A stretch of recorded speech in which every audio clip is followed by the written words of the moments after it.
அப்ப இந்த இடத்துல தனமாக இருப்பது எது? நெல். அது வேதனமாக எப்படி மாறுகிறது? இந்த கோட்புலி நாயனர் என்ன பண்ணுவார்?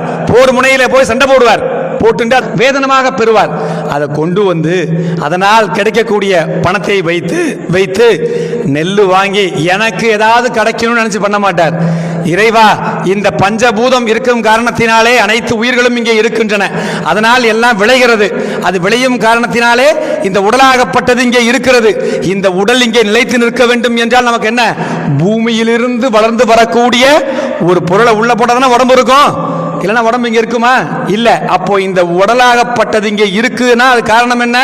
நெல் போன்று விளையக்கூடிய அனைத்து தானியங்களும் காய்கறி வகைகளும் தான், இல்லையா? அப்படி இந்த உயிரையும் உடலையும் தரக்கூடிய இந்த பொருள் இருக்கு இல்லையா, எங்கே இருந்து வந்தது?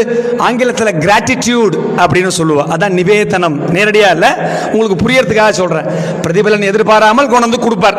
இது வரைக்கும் நமக்கு என்ன புரிஞ்சுடுது.